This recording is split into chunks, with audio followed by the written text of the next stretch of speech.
사실 지금 최상위반은 주 2회인 테스트 프랩밥이 있고요. 그 다음에 주 1회인 의대반이 있어요. 의대반 같은 경우는 토요일 2시에서 5시까지 저희 현재 이과 최상위 학생들을 위해서 한국어 수업 100%고요. 원어민 수업은 없어요. 원어민 수업은 없고 지금까지 같이 계속 원어민 수업을 해왔어요. 하지만 의대반은 지금 시간이 없기 때문에 주 1회만 올 수 있다는 거잖아요. 수학, 과학 쪽에 시간을 많이 투자하기 때문에. 그렇기 때문에 이 여태까지 끌어올린 영어를 좀 더 깊이 있게 심화하는 단계로 넘어가는 거죠. 여기서 쉬면 이렇게 떨어지기 때문에. 그래서 시간을 최소화하면서 지금까지 끌어올렸던 성적을 계속 유지하면서 심화한다고 보시면 될 것 같고, 리딩은 탭스나 토플을 이용해서 심화를 하고요. 그리고 문법은 탭스 문법과, 그런다고 해서 지금 초등이기 때문에 너무 탭스 문법만 갈 수는 없고요. 아직 기초가 부족한 단계라서 중등 교재와 탭스 문법을 같이 간다고 보시면 될 것 같아요. 그래서 말 그대로 중등으로 가기 위한 브릿지 단계라고 보시면 될 것 같습니다. 초등 상위 학습 로드맵, 어휘, 리딩, 중등, 내신. 그래서 이제 탭스 어휘라든지 문제라든지 탭스와 토플의 이런 리딩, 논리적인 추론 능력, 그리고 한국식 중등 문법이 어떻게 나오는지 용어 정리에서부터 문제풀이까지, 그리고 좀 더 심화돼서 탭스 문법에서 어떻게 적용을 시키는지, 그런 부분들까지. 사실 한국식 중등 문법은 좀 기본적인 단계에서 나온다면 탭스 문법은 기본 알지? 그러면 그 이외에 이만큼 더 암기해야 될 부분들도 많고요. 그리고 예외적인 부분들도 많이 내고요. 단순하게 생각했을 때 푸는 것보다 좀 더 문맥상에서 어법으로 풀어야 되는 경우도 상당히 많아요. 그래서 난이도가 좀 더 어렵다고 보시면 될 것 같습니다. 그리고 저희가 1교시, 2교시, 3교시가 있을 때 일단 리딩, 중등 문법으로 교재를 진행을 하고요. 중등 교재로 중등 문법을 진행을 합니다. 이거는 중학교 2학년 정도의 문법이라고 보시면 될 것 같아요. 그리고 탭스 문법을 또 진행을 하면서 좀 더 깊이감 있게 수업을, 투부정사를 배웠는데 탭스 문법에서는 또 어떻게 깊이 있게 들어가는지, 그래서 좀 더 심화를 하게 되고요. 그리고 리딩 같은 경우는 탭스, 토플을 이용해서 수업을 진행을 하고 있습니다. 그리고 영역별로 문법은 지금 아까 말했던 대로 중등 학습서, 그리고 리딩은 토플과 탭스를 같이 병행을 하고요. 리스닝은 과제형으로 꾸준하게 계속해서 그래도 한 일주일에 1시간 정도는 계속해서 딕테이션이라든지 문제풀이를 좀 노출을 시켜야 되기 때문에 꾸준하게 시켜주고 있고요. 보캐블러리는 리딩에서 나오는 어휘를 시험을 봐요. 한 130개 정도 시험을 보고 거기에서 나오는 단어를 가지고 리딩 수업을 하기 때문에 연계성이 있어요. 그래서 단순하게 외웠던 것처럼 보이지만 리딩 수업에서 적용이 된다는 거. 그리고 저희는 이제 초등 의대반이고요. 초등 의대반보다는 중등 의대반이 좀 더 점수가 높습니다. 당연한 거지만, 그래서 저희가 이제 초등 의대반에서 부지런히 준비를 해서 중등 의대반의 점수가 나오게끔 하는 거를 목표를 하고 있어요. 그래서 실력을 지금 기본기, 정확도를 따지고 시작을 한다면 중1 의대반은 어학 실력을 좀 더 확장을 하는 거죠. 그래서 실력을 영역별로 좀 더 키운다라고 보시면 되고, 중2 같은 경우는 이제 영역별 강화가 더 심화되는 거예요. 심화 문법, 수능 독해, 고2, 고3의 학평 수준의 점수가 어떻게 나오는지, 그래서 영역별로 좀 더 심화 강화된다고 보시면 되고요. 이제 이 중3에서는 완성, 말 그대로 완성이 아니라 정말 극대화시키는 부분 과정이라고 보시면 될 것 같아요. 사실 고2, 3의 문제를 풀었다 하더라도 아이들이 기본기는 계속해서 다지고 있어야 된다고 보시면 될 것 같아요.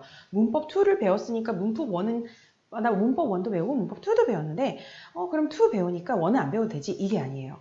이게 계속해서 무한 반복이라고 보시면 될 것 같아요. 그리고 중등 의대반 같은 경우는요, 특징에 대해서 간단하게 설명을 해드릴게요. 중1 의대반은 이 토요일 9시에서 1시까지, 그래서 중3 문법 정도, 고1 고3, 고2 정도의 수능을 한다고 보시면 되고요. 어떤 학생들에게 추천을 하냐면 영어 학습 시간에 시간을 투자를 많이는 못한다. 수학 지금 주 5일 다니고 있다. 주 3, 4회 다니고 있다. 하지만 영어 감을 유지하겠다. 그리고 수능 1등급을 목표로 여태까지 해왔던 학생이니까 이제 의대반에 들어왔겠죠. 어느 정도 실력은 뛰어나지만 이 짧은 시간을 투자해서 실력을 향상을 시켜야겠다. 그리고 최상위권 유지를 위한 균형 잡힌 수업이 필요한 경우, 여기는 이제 리뷰 테스트, 그리고 독해 고3 모의고사 현장에서 풀고, 그리고 문법 같은 경우는 개념 정리, 문제 응용. 중등 가서도 마찬가지거든요. 개념을 정확하게 알고, 그리고 문제풀이에 적용을 시키고 오답 정리를 하고, 이거는 정말 초등에서도 중등에서도 고등에서도 계속해서 반복되는 부분이에요. 왜냐하면 자기 걸로 만드는 그런 시간이 가장 중요하기 때문이죠. 그리고 중2, 중3 같은 경우는 수학과학 비중이 높고, 그리고 정말 의대를 목표로 정말 한다고 보시면 될 것 같고요.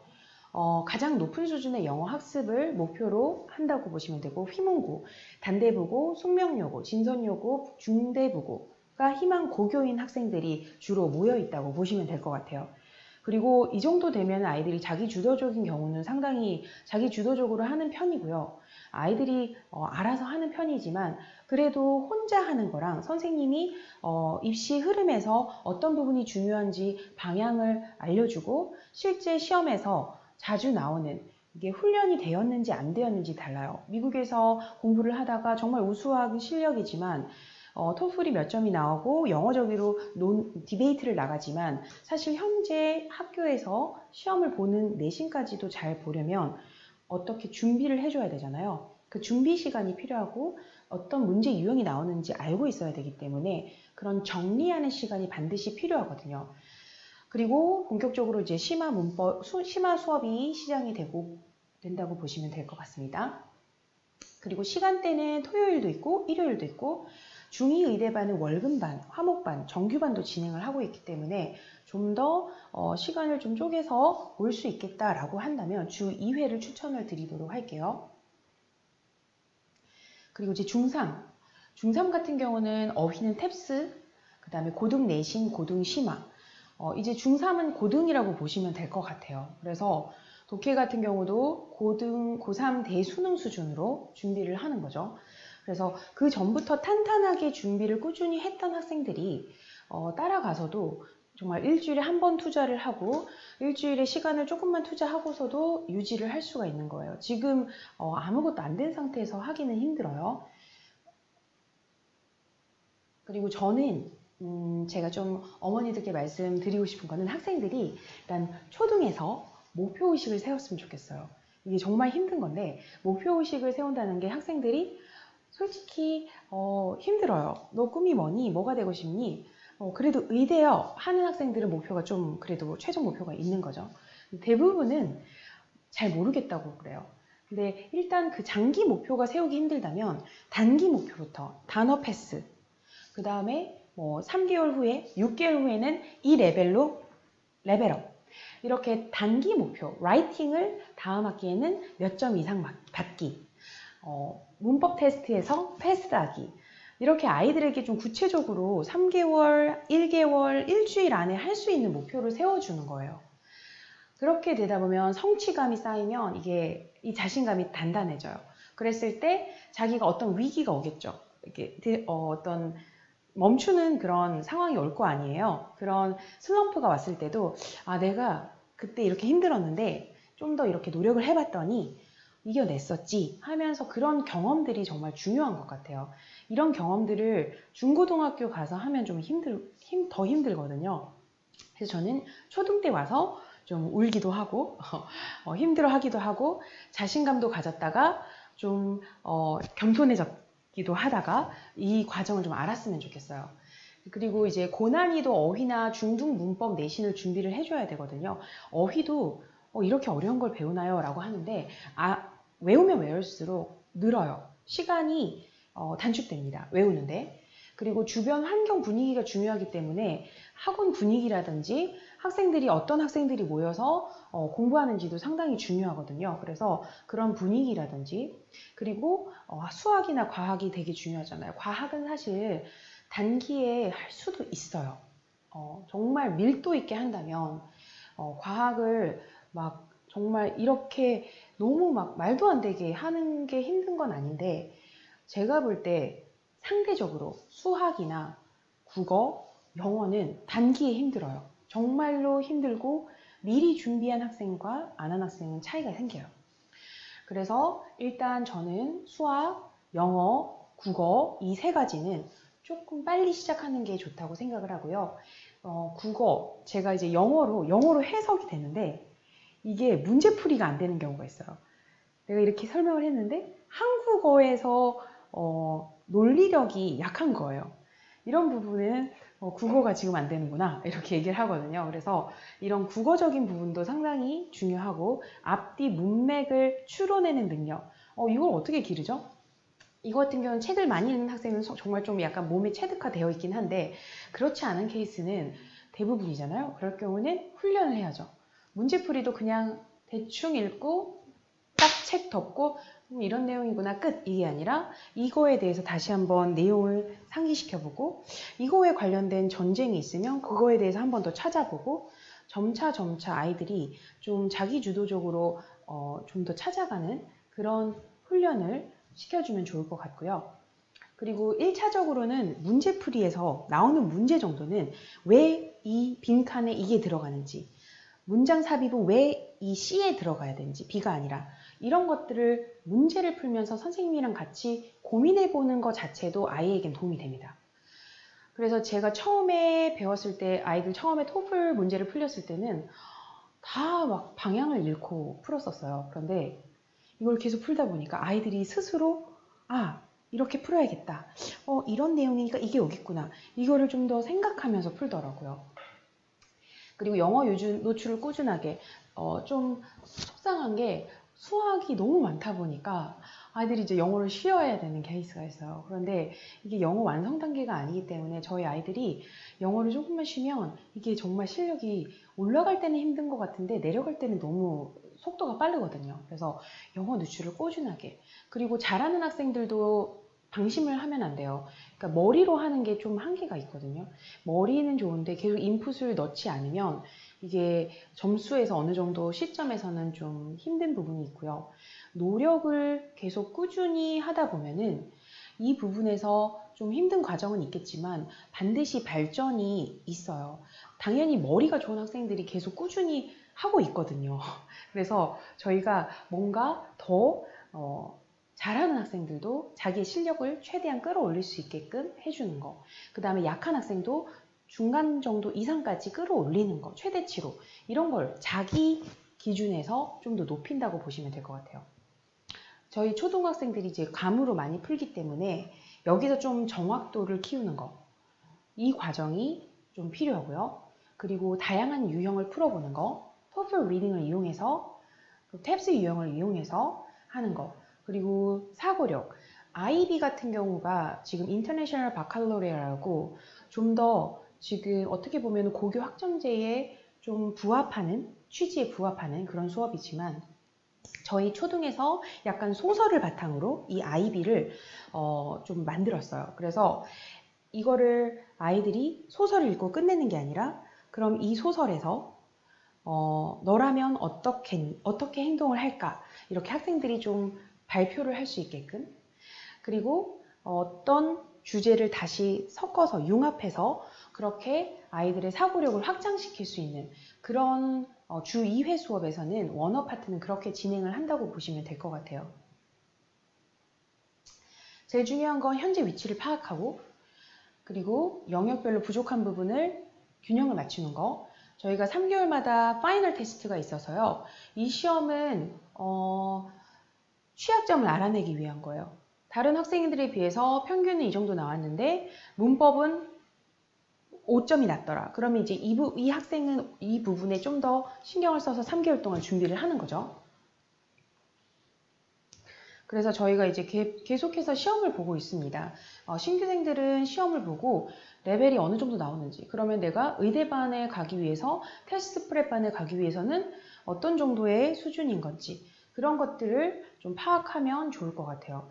그리고 이 레벨밖에 안 나와? 라고 하실 수도 있는데, 저희 레벨 자체가 아예 하위 레벨은 있지 않아요. 중간 레벨부터 있기 때문에 지금 입학을 할 수 있다는 거는 그래도 영어를 어느 정도 초등으로서는 할 수 있다, 가능성이 높다라고 보시면 될 것 같아요. 그리고 중간 정도 레벨 나오면 여기서 조금만 더 하면 이번 해가 아니더라도 중등에 가서 좀 더 의대반에 가까워지는 거죠. 그래서 정규 주 1회 반, 주 2회 반, 그 다음에 방학특강, 이렇게 저희는 365일 돌아가고 있고요. 저희 의대반은 토요일 2시에서 5시까지 초등이 진행이 됩니다. 그리고 토플 리딩을 이용해서 아이들에게 좀 더 독해력, 사고력, 그 다음에 함축적인 라이터의 이 단어를 쓴 의미, 파악, 그리고 문법 이해력도, 왜냐하면 독해를 하다 보면은 정확도가 약하면 문제를 풀 수 없는 경우가 있어요. 이게 단어 끼워 맞추기에서 안 되는 경우가 있는데, 이게 문법이 좀 안 돼서 구문이 이해가 안 돼서 되는 경우가 상당히 많아요. 단어만 놓고 보면 다 맞는 말인데, 이게 어떻게 구문을 해석하느냐에 따라서 의미가 달라지기 때문에 그런 정확도, 부분을 연습을 한다고 보시면 되고요. 그리고 저희가 영어 1등급을 다지기 위해서 나중에 정말 좀 더 집중적으로 해줘야 되는 건 인터내셔널 바칼로레아, 그 다음에 수능 고난이도 문제, 탭스, 다양한 시험에 대비하기 위해서 지금부터 토플을 기반으로 해서 가는 거예요. 토플을 기반으로. 그리고 배경 지식이 일단 다양해서요. 저희 학생들 중에서 처음에는 너무 이렇게 어려운 걸 해도 되나요? 뭐 군주제에 대해서 어떻게 애들이 아나요? 라고 하는데, 거기에 대해서 아이들의 좀 배경 지식을 확장시키는 거고요. 하나씩 자기 걸로 만들어가면 되는 거니까 너무 부담은 안 가지셔도 될 것 같아요. 그리고 문제를 풀 때 고민을 하게끔 하는 거예요. 이 출제자의 의도가 뭘까? 출제자의 의도는 왜 이렇게 썼을까? 이런 부분들을 다시 한번 초등 때부터 시작을 해보는 거죠. 그러면 처음에 보이지 않았던 부분들이 자연스럽게 이해가 되고 자기 걸로 하나씩 만들어가는 거예요. 나중에는 어머님들께서 너무 좋아요. 아이들이 좀 더 지식이 쌓이는 것 같아서 너무 좋다 라고 말씀을 해주시고, 어휘도 많이 확장을 시키고 있죠. 토플 유형만 해도 문장 삽입 문제에서 기본적인 디테일 문제에서 추론 문제, 그 다음에 뭐 수사적 의도, 이런 것들이 다양하게 들어가 있기 때문에 이걸 기반으로 해서 웬만한 독해 문제는 탭스라든지 아니면은 다른 뭐 토익이라든지 모든 문제들도 이런 기본적인 논리력, 문해력, 이런 것에 따라서 문제들이 나온다고 보시면 될 것 같아요. 그리고 저희 이제 토플 같은 경우는 긴 지문이잖아요. 그래서 아이들이 인내심이 좀 약해요. 그래서 좀 풀다가 집중력이 흐트러지는데, 그 긴 호흡을 가지고 문제를 푸는 거, 나중에 수능 독해 장지문에서 상당히 도움이 됩니다. 장지문을 봐도 장지문처럼 느껴지지가 않아요. 왜냐하면 계속해서 긴 지문들을 많이 읽었기 때문에. 그리고 문법 같은 경우는 저희가 레벨 1에서 2에서 이제 고난이도까지, 저희 초등에서는 레벨 2까지, 저는 근데 이 부분이 제일 중요하다고 생각하고요. 기본 문법을 잘 다지는 거, 순차적으로. 그래서 이제 주 2회 같은 경우는 문법 오답 노트, 자기 걸로 다시 한번 정리하는 시간을 꼭 가져야 됩니다. 이거를 꼼꼼히 하는 학생들은 나중에 이게 시간에 약간 가속도가 붙을 수가 있어요. 나중에는 좀 걸리는 시간은 한 15분 이렇게 투자해서 했지만 나중에 효과는 큽니다. 그리고 주 2회반 같은 경우도 이렇게 리딩 문제를 중등에 넘어갔을 때 당황하지 않게끔 브릿지 단계로 넣어줘요. 그래서 아이들이 좀 더 문제 풀이를 약간 중등 내신처럼도 준비할 수 있게, 어차피 토플 리딩에서는 문제 풀이에 뭐 A, B, C 이렇게 고를 거기 때문에 큰 흐름에서는 문제가 나오지만 아이들이 좀 디테일하게 나오는 거를 조금 더 중등 가서 하기 전에 브릿지 단계라고 보시면 될 것 같고요. 온라인 밴드를 이용해서 저희가 아이들 숙제 같은 경우는 온라인 수업 할 때나 아니면은 확인을 할 때, 의대반 같은 경우도 미리 숙제를 올려서 제가 몇 번 틀렸는지 확인을 하거든요. 아, 이 문제들을 많이 틀렸을 거라고 생각했는데 역시나 많이 틀렸구나. 이런 거를 파악해서 아이들한테 수업 시 활용을 하는 겁니다. 그리고 1대1 대화창이 있어요. 그래서 학생이랑 저랑 선생님, 이거 이렇게 하나요? 이렇게 하면 되나요? 하고 질문을 할 수가 있어요. 그래서 저한테 다이렉트로 직접 얘기를 할 수 있다는 게 좋은 것 같아요. 그리고 모든 학생들이 다 시험을 처음 봤을 때 의대반이 나올 정도의 점수가 나오는 건 아니잖아요. 그러면 지금 이제 빨리 목표를 세워야 되는 거는 자기의 현재 실력을 파악을 해서 해당되는 레벨에 가서 부지런하게 자기 실력을 쌓는 거예요. 부지런하게. 제가 초등학교 3, 4학년, 4학년 때부터 5학년 때부터 가르쳤던 학생, 지금 중학교 2학년 이렇게 올라간 경우도 상당히 많잖아요. 그런 학생들 중에서 제가 피드백을 받았을 때 열심히 한 학생들은 확실히 가서도 빛을 내는 것 같아요. 그리고 조금 이때는 이런 부분은 어려워했었는데 라고 했지만 노력을 통해서 그리고 꾸준함을 통해서 중2쯤 가서는 정말 너무 잘 따라가고 있더라고요. 그래서 상당히 뿌듯했는데 지금 절대 늦은 시기가 아니기 때문에 조급함까지 가지실 필요는 없고요. 현재 나오는 레벨에서 3개월 동안 충실하게 3개월 동안 충실하게 이렇게 동기부여를 해주면서 일단 영어를 재미를 느껴야 되기 때문에 그래서 리딩을 올 때마다 토플 리딩을 하고 라이팅 한 번, 그래머 한 번. 주 2회반 같은 경우는 원어 파트가 있어요. 그래서 이 소설을 바탕으로 IB 수업이 들어가기 때문에 이런 좀 균형감 있는 수업을 중등 가기 전에 할 수 있는 마지막 기회라고 보시면 될 것 같고 너무 학생들도 그렇고 어머니들도 그렇고 열심히 응원해 주시고 열심히 하고 있답니다.